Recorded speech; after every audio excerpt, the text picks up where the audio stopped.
السلام عليكم مشاهدينا الكرام. اليوم جبت لكم وصفه ديال الدجاج بالشرموله ديال الحوت. كيجي زوين، كيجي غزال. انا احسن طريقه كتعجبني في الدجاج. غنبداو بالمقادير. عندنا نص دجاجه، عندنا معلقه صغيره ديال التحميره، عندنا معلقه صغيره السكينجبير، عندنا نص معلقه ديال الخرقوم، عندنا معلقه صغيره ديال الكمون، عندنا شرموله بعد ما دقيت القزبور مع الثومه مع شويه ديال التحميره وشويه ديال الكمون وشويه ديال الملحه، عندنا معلقه د الخل، عندنا نص كاس ديال الزيت ديال المائده، عندنا شويه ديال الملحه. هاد البطاطا كتبقى اختياريه، اللي بغى يديرها يديرها، اللي مابغاش يديرها ما يديرهاش. انا وليداتي كيبغيو لي بطاطا غنبداو نوريكم المقادير. غادي نديرو نص ديال هاد الشرموله ديالنا، وهاد شويه غادي نخليوه البطاطا. نديرو التحميره ديالنا، سكينجبير، كمون، نديرو الخرقوم، الملحه. الا كان الدجاج عندكم ملح بزايد ما ديروش الملحه، ما كانش عندكم ملح شويه ديروا واحد شي شويه. انا عندي ملح بزايد غندير واحد شي شويه. وهادشي غادي نخليه البطاطا. غادي ندير الخل وغادي ندير الزيت ديالي.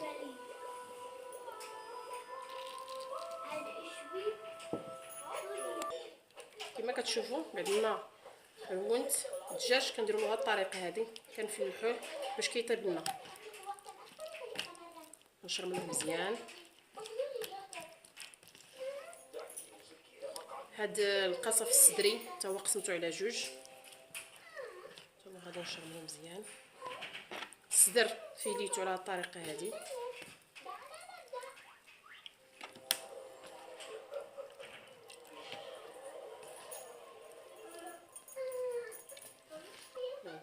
بعد ما شرملت الدجاج ديالي حيدتو درتو في هاد الشبيكه، زدت ديك الشرموله اللي بقات ليا مع بقات لي واحد شي شويه في هاد طاوله العمل ديالي. غادي نزيد ديك الملحه اللي غادي ندير مع البطاطا. انا كنقول لكم هاد البطاطا كتبقى اختياريه، اللي بغى يديرها يديرها، اللي مابغاش يديرها ما يديرهاش. غادي نزيد واحد شويه ديال الماء.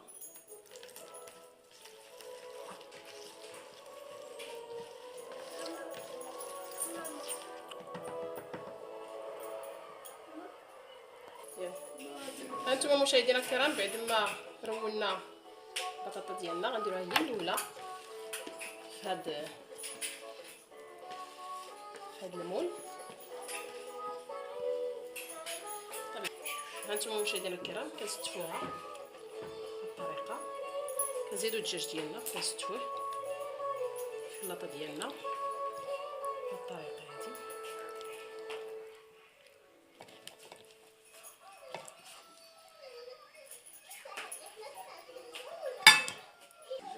كيف كتشوفوا مشاهدينا الكرام هو كيجي بهذه الطريقه هذه. كنزيدوا له الماء،